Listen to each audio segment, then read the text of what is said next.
okay with my mic? Yeah. Okay, good. Hello and welcome to the Freedom Frequency podcast, where your wildest, most outrageous dreams become your reality.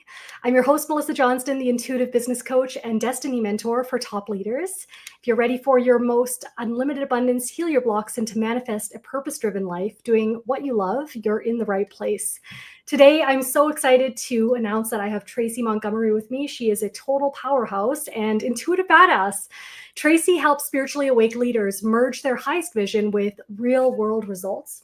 She works with ambitious, purpose-driven women who are ready to stop performing their power and start embodying it fully. Through deep integration work, strategic clarity, and grounded leadership practices, she guides her client to lead authentically, make bold moves, and create impact that honors both spiritual depth and human brilliance. Welcome, Tracy. I'm so excited to have you. Oh, thank you. I'm so excited to be here. Tracy and I have connected over the past couple of weeks. This podcast has been sort of a work in progress. And to give you guys a, Cliff's Notes summary, what we want to dive into today is the shit that no one talks about. And in today's world, we're filled with these Instagram highlight reels, especially in the coaching and healing industry, that are so polished and so it's not even about the love and light, but it makes it look like life is just, this epic manifestation. And while we have access to these blissful, euphoric, ineffable states, the reality is when shit hits the fan, when life starts crumbling, when we hit a dead end, or even need to pivot our directions, what happens behind the scenes that no one is talking about when you need to pick yourself up off the bathroom floor after an ugly cry, or to redefine the direction of your business after launching you through your heart into. So today we want to unpack the rawness, the realness, and the hidden depth of what it takes to build, an aligned business that supports your mission in integrity and with the authenticity to look into the shadows and into the things that might just not be working. So Tracy has made a massive shift in her career. And I believe once, many moons ago, you were pivoting from something much more traditional, right? You remind me, you were an elementary school teacher, is that right? Yeah, I started as an elementary school teacher, and I did that for over 10 years. And I had I wouldn't have even known what intuition was back then. Yeah. And I actually entered into the spiritual world like so many people do through yoga. I decided to go all in, take a yoga teacher training program before even taking a yoga class. Oh, right into the deep end. I love it. Right? Like, I think more than anything at that time, I had 2 small toddlers at home. And I think this is common for a lot of young moms when they first start out, is we get into, all of a sudden we're in this mode where we have this, beautiful little being that relies on us for freaking everything. Right. And I had 2 of them. They're just under 2 years apart. And it was like one of those moments of just being like, I don't even know who I am anymore. Like, I'm so knee deep in diapers and spit up and, formula and all of the things. I was like, who's Tracy? Like, I don't even know anymore. And so it really was, I was like, I need to get out of the house. Like, I need some time by myself. Like, I need to connect with myself, to find myself again, even though that wasn't the language I would have used back then. Right. And so I just went headfirst into yoga teacher training because I could get out of the house twice a week and on weekends. Yeah. Okay. Got it. Something just for you. Totally. Yeah. I feel you. I have a lot of resonance there. I was working a high profile corporate law firm job, right? And it was the whole thing of like looking successful on the outside, being like, what the heck is going on in the inside, and just feeling so lost. And I remember walking down from my lunch break this one day, and I had it all going. I had the career, the marriage, blah, blah, blah, climbing the ladder, all these performance reviews. And I remember picking up this book at the library because I knew something was wrong, but I didn't have the emotional intelligence or the spiritual depth to say, hey, like this is not happy. And I remember looking at this book and I was like, oh my God, I'm not happy with my life. Like, what the heck? And it was such a shattering moment because I was in my 20s, like everything was supposed to be going my way. So I love that you were able to pivot into something that, lights you up and is meaningful. But tell me a little bit about how you discovered, like, how did you reclaim Tracy? Well, like, to be honest, it was a long process, and I feel like I'm still in process, right? Because it's a constant evolution of discovering who I am and coming back home to my soul level truth, which, we've been conditioned out of for most of us, our entire upbringing, through our parenting, through society, through structures, right? Like, I was sitting there in a teaching job because that was what I was, quote unquote, supposed to do. right? I Mhm. was Yeah. supposed to graduate high school, so supposed to go to university and get a good job. And I even bent the rules there because I waited 4 years before I went to university. And my mom was like so freaking devastated and so worried that I was just gonna not go to school, not get an education, just end up barefoot and pregnant and reliant on a man for the rest of my life. That was like her biggest fear, right? Right. Right. But I went through all the things, and I've so many women I work with, they'll say exactly the same thing. They're like, I did all of the shoulds and I did everything quote unquote right, and now I'm Right. here at this crux in my life and I'm miserable, I'm not happy, I'm maybe in a loveless marriage, I'm in a job that sucks my soul, Mhm. whatever that is, and they don't know what to do. They have Yeah. no idea what to do. And I feel like it's a constant evolution when we're on this path, because it starts by really breaking apart and dismantling everything that we're not in Yeah. order to discover who we are. And I'm still doing that even now to this day. I hear you. It can feel really naked too when you're stripping away all these masks and layers that are not right for you. You know it's not right, right? But then before you actually do find what is, there's this period of nakedness, right? And rawness and feeling so vulnerable because you're like, I don't have any labels to associate. Like there's nothing that I belong to anymore, And I think as humans, we desire connection, but it takes a lot of courage to go that. There's a Japanese proverb, and I'm not going to get it exactly right. I'll have to find it later, but it's something around if you notice yourself getting off, like you're in the wrong train, right? It's going the wrong direction. Mm-hmm. The faster that you turn around, the cheaper the trip home will be, right? And Yeah. a lot of the times it gets louder and louder. And then we have these like spiritual crises or these major life transitions where we have these tower moments or a major loss, but it doesn't always have to be that if we're willing to actually look at the subtle clues and trust ourselves enough to, redirect and to navigate that when we put ourselves first. Do you, what are you currently going for? Is there anything that comes to mind in your, either in business or in life where this might be a mirror for following shoulds, even in business, right? Like, oh, here's how to market, here's how to put your stuff out. But tell me a bit more about what your process is for finding what works for you and your community. Yeah, like what, and full transparency, I know you know this, but for your audience, like I've been going through one for the last like month or so, and it's the total like, down on bended knee, eat, pray, love moment, when you're crying to the universe, like just tell me what to do and I'll do it, like I've had so many of those. But even as recent as yesterday, I was doing a VIP day with my business coach, and I had said to her, I was like, and I was actually recording a podcast the day before, and the person I recorded the podcast with read my bio, and my instant reaction, I was like, that is no. I was just like, no, Good for you. that's not. I was just like, I kind of listened to it and I was like, what the hell does that even mean? You and You know? that real quick. Yeah. Well, and hence I gave you a new bio today. I was like, read I this mean, again. Tracy's like, by the way, can you correct this? And I'm like, Yeah. Kelly, let's go. Totally.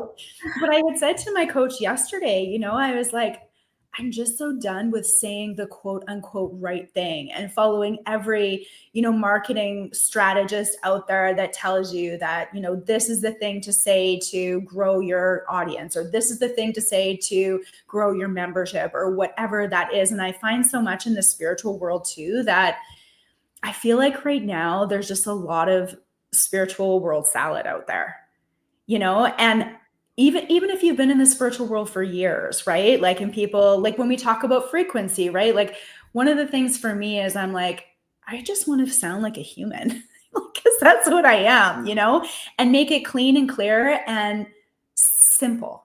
I feel like simple is the way to go for me right now. It's funny too, because we create all these sort of like unnecessary constraints. And you're right, word salad is a good thing. I've seen a lot of like very mainstream coaches starting to get some negative backlash, right? Because they're like, I go to these things and they're having these almost like cult-like followings, and everyone's so obsessed that you assume it's really good. And then you go there and they're just tossing out inspirational things, but there's nothing to actually hook into and give you traction or practical things to embody it. And I think the embodiment is so necessary for people, especially during this time when the world's kind of at this stage of rebuilding, right? So unless you have people that can hold both worlds and walk the light and walk the dark and also own their mistakes. Specifically, I've had some difficult conversations this week.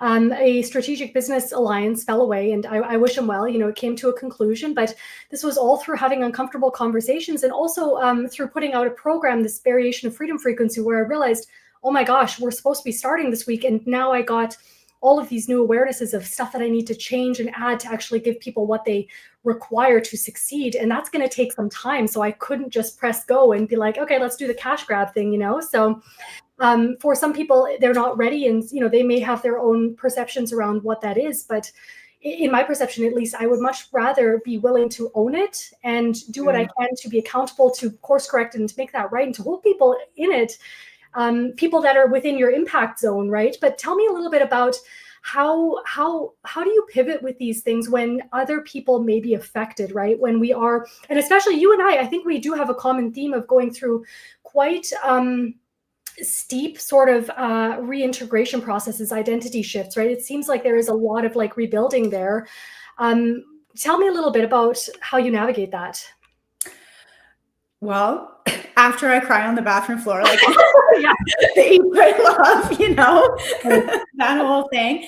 I think that, one of the biggest keys for anybody going through this is the self-awareness piece. And this is something that I feel is developed over time, right? But it really is the willingness to just be, pardon my French, fucking honest with yourself. Right. Like there's something to be said for radical self-ownership and radical self-responsibility. Yeah. And, as when we're not willing to go there, then we're always sitting in that space of some kind of incongruence or some kind of mistruth, right? Like, I mean, I had built up a specific language in my business, for months now, right? And been using that. And all of a sudden, like in one fell swoop, it was like, that's not me anymore. That's not how I want to position myself. That's not how I want to speak about myself.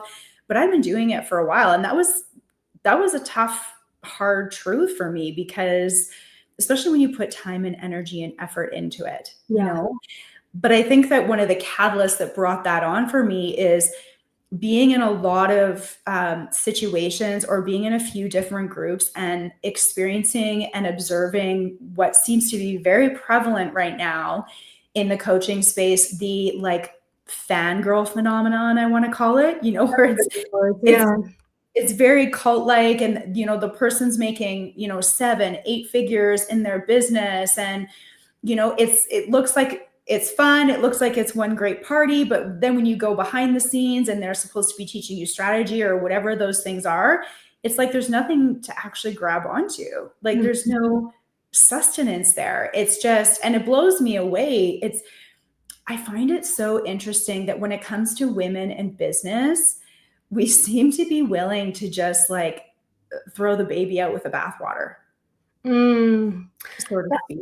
Yeah, that fangirl phenomenon, that's a really good way to put it too. And you're right. It's like they eat out of the hand, right? As if it's, but it's also, I think we have to look at consumer psychology. And even if you go to like a conference, you're going to gravitate to the stand where the most people are, just because that's how we're wired, Right. But when there is something around these coaches that don't necessarily empower, right, or give the tools for them to rise alongside you, it's almost like they fish and create these like unlimited dependencies. And if you're motivated solely by money or power or whatever that might be, that's really beneficial, because then you have people always coming back, waiting for that moment, the thing to click, rather than helping them to like build a foundation to like lead themselves, right? And stand on their own 2 feet. Yeah. Well, and that's where the awareness piece comes in, right? Because to me, when I tap into it energetically, it feels more like pedestaling, and it feels more like a power over power dynamic. Yeah, hierarchy. In a really fun kind of way, right? But it's the same kind of old paradigm programming. It's just wearing a different mask and a really,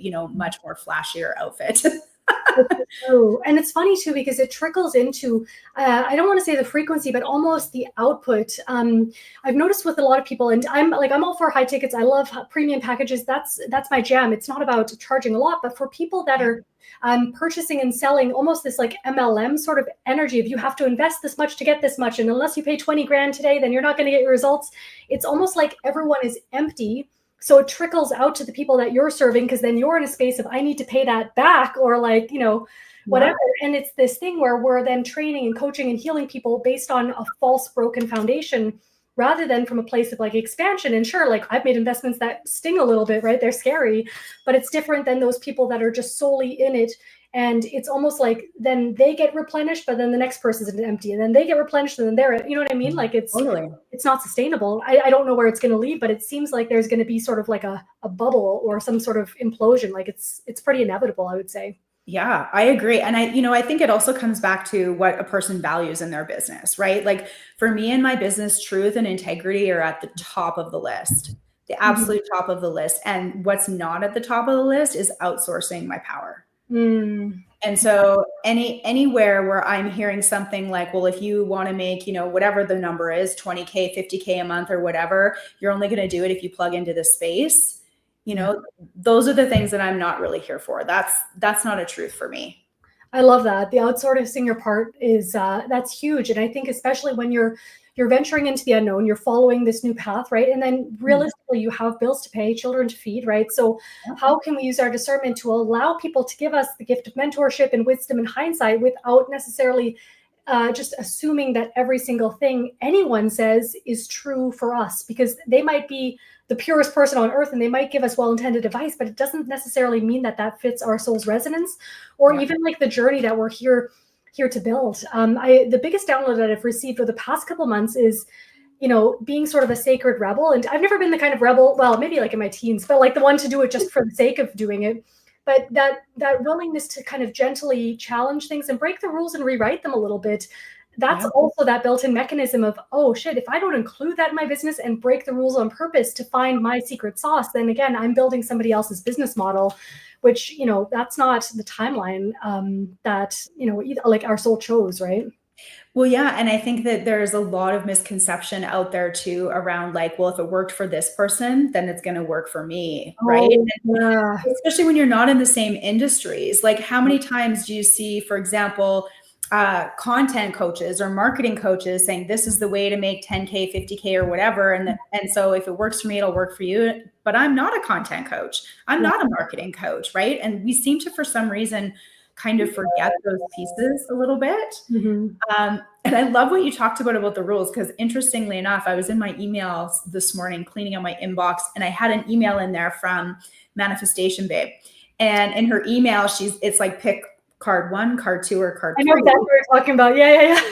Your message. And so today I picked 3 and I clicked it and it turned over and it said, the affirmation there was, I don't follow the rules, I rewrite the rules. So good. So good. Yeah. It's almost like we need to start teaching that to our students and our coaching clients too, right? Because, and I think that's something of integrity is when you give them this thing of, hey, I know you're learning from me and I'm going to give you everything I know, but also like bounce this up against your own field and let me know how that lands, right?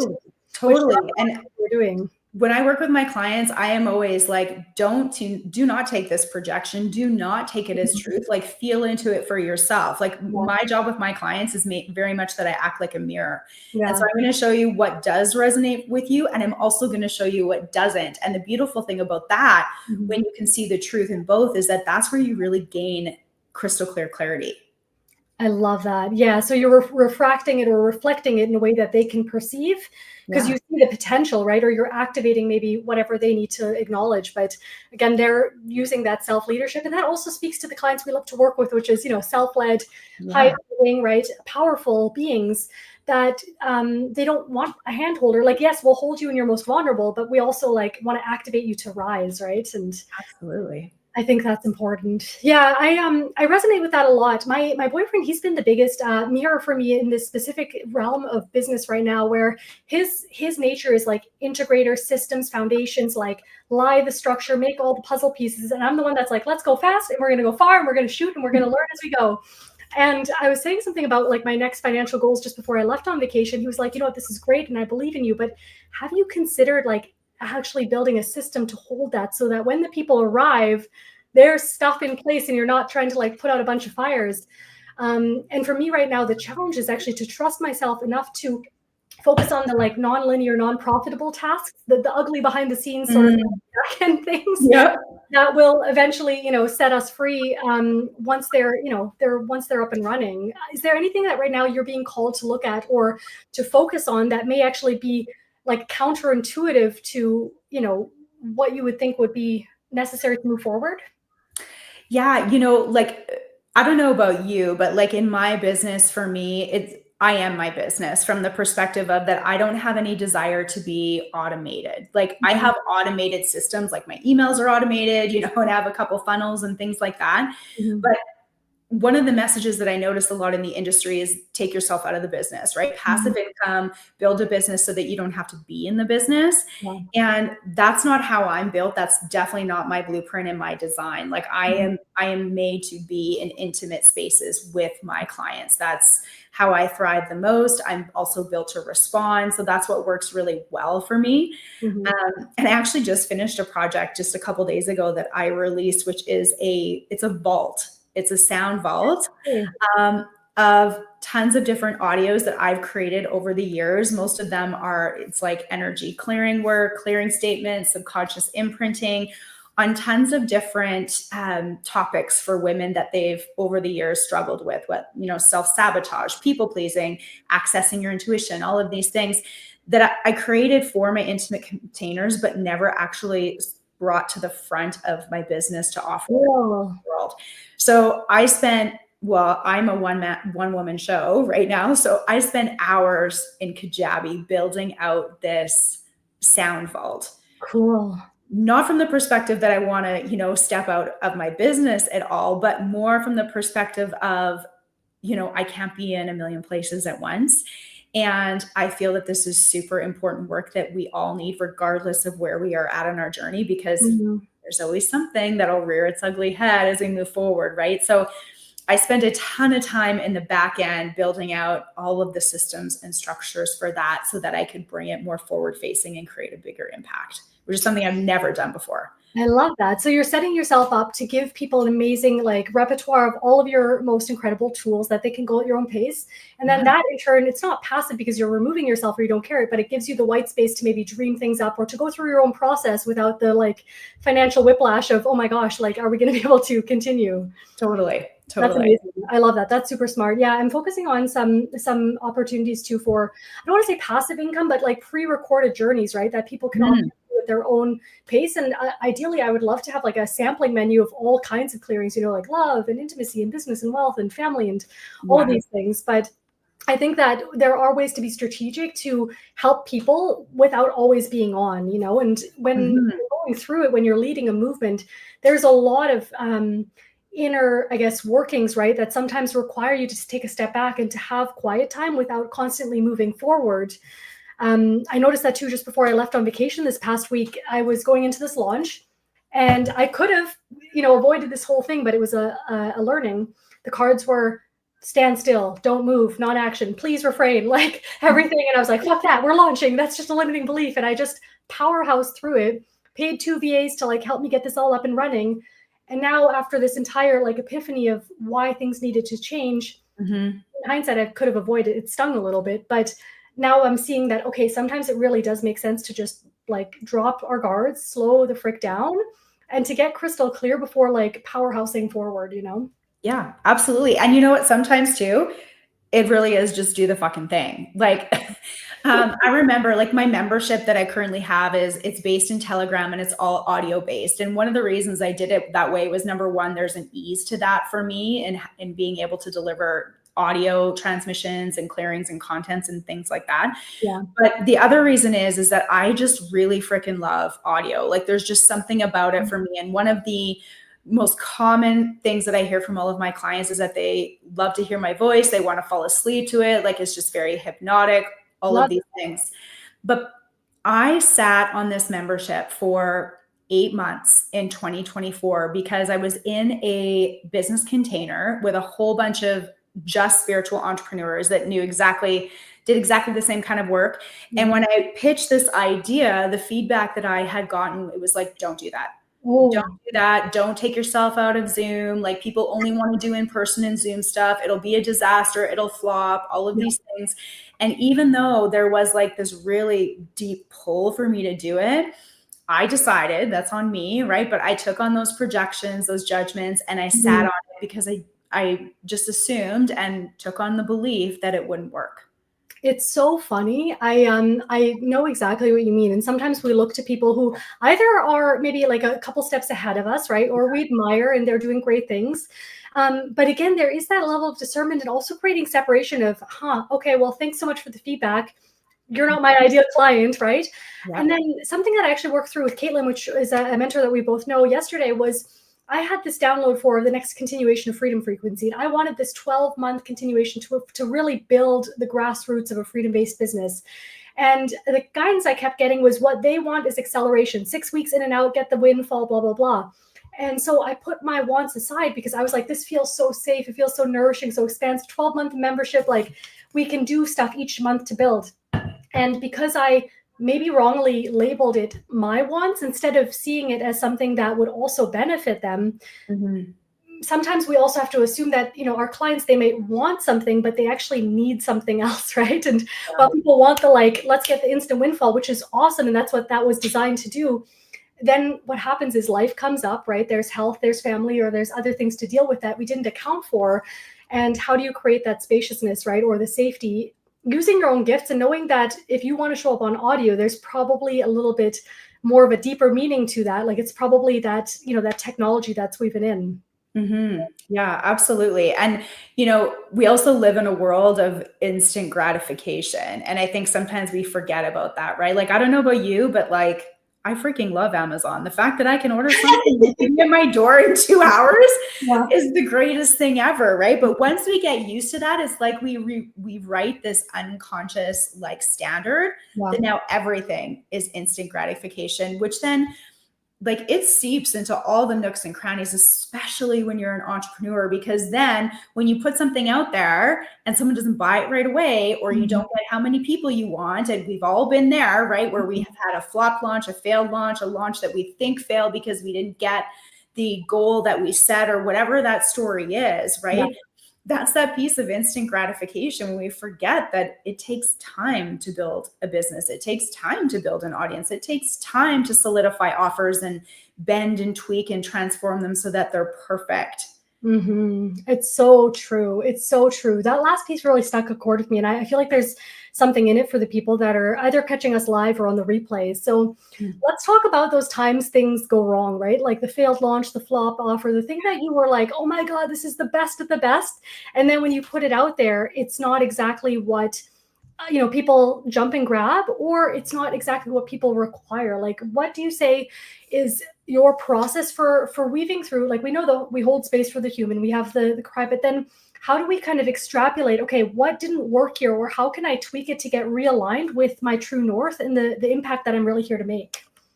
I think that there's so many factors. And I think that that's one of the hardest things for entrepreneurs as well, because especially in the spirit realm, most of us know spirit. We know our modalities, we know our intuition, we know how to coach, but most of us haven't been trained in business. We haven't been trained in content. We haven't been trained in marketing.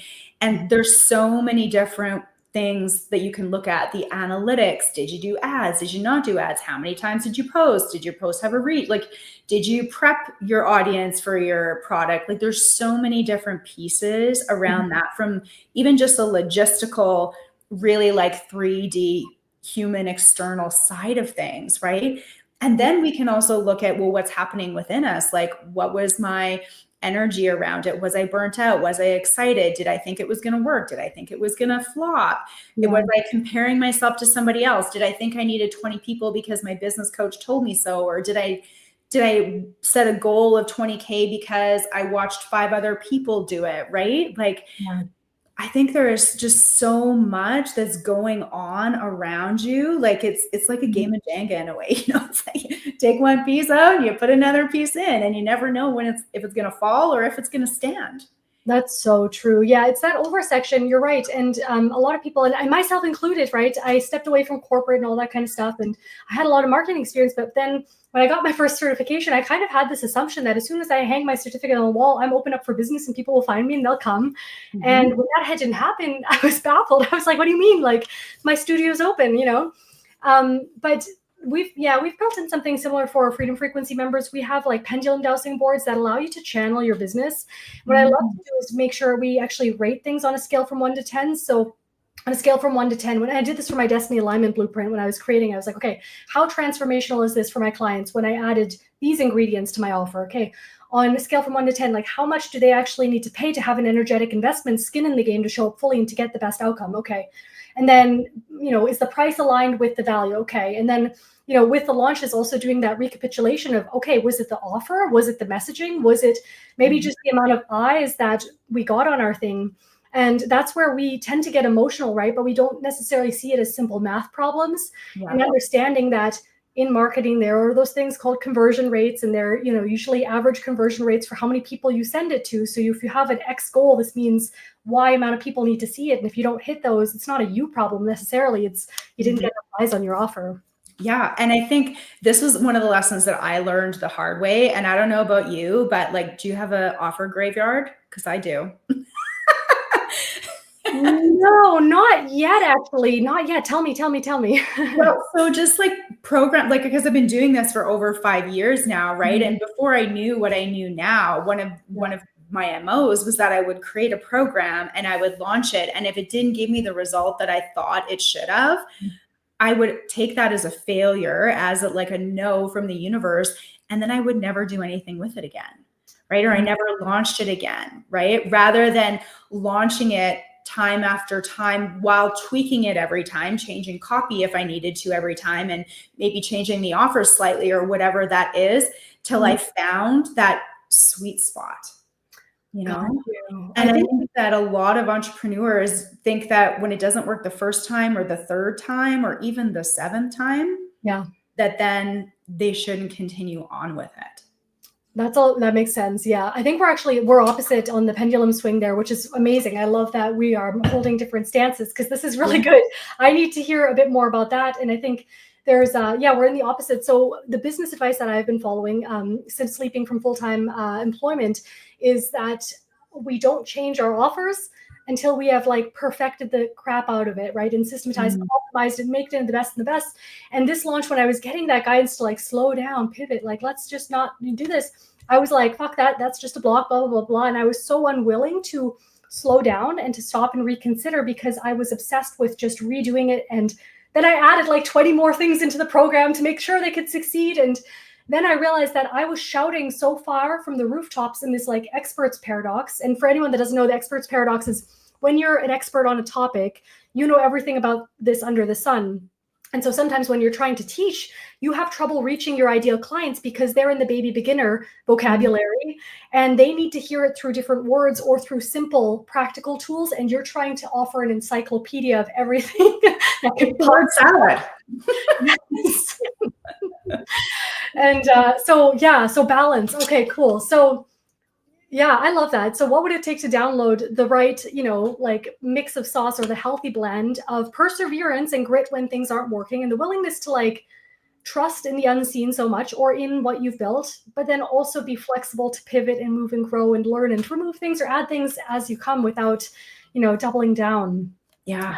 It's a fine line. I don't know the answer yet, but we'll find out. Neither. If I figure it out, I'll let you know. Awesome. So I know, Tracy, you've got some free gifts for the viewers today, and they get to check out a little bit about your magic, right?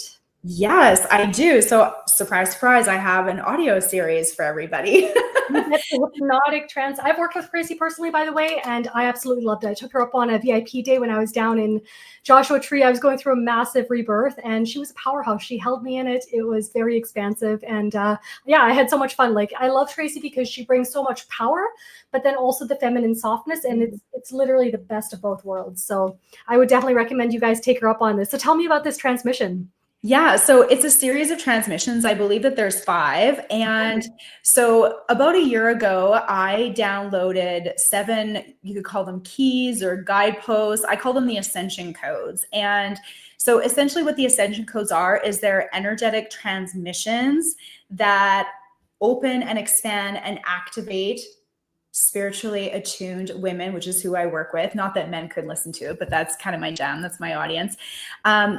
Into more of bridging the gap between who they are as spiritual beings and who they are as humans at the same time. And it really is bringing them back home to the space of truth. And so within this series, which I've called Miraculous, you get a taste of the ascension codes, one of them being divine love, as well as some channel transmissions and a few other bonus things so that you can experience the energy and the vortex, and you can hear the sound of my voice, and you can start your process of downloading your own ascension codes. Amazing. Well, thank you so much for your generosity, Tracy. It was lovely to have you on today. Oh, it was so fun to be here. Thank you for asking me. Awesome. So for anyone catching the live or replay, I will drop Tracy's links to connect with her on socials. Go ahead and give her a follow. She offers a plethora of amazing sort of, I don't know if 2 minutes is the right word, but transmissions, right? And energy updates, everything along the way. We'll also drop a free gift for you guys in the link below, and enjoy. Most of all, it's such a gift. Thank you. All right. Well, see you guys, everybody, next time. Thank you so much for tuning into the Freedom Frequency, and would love to hear from you guys what your number one takeaway was. Until next time, take care. Bye. Bye.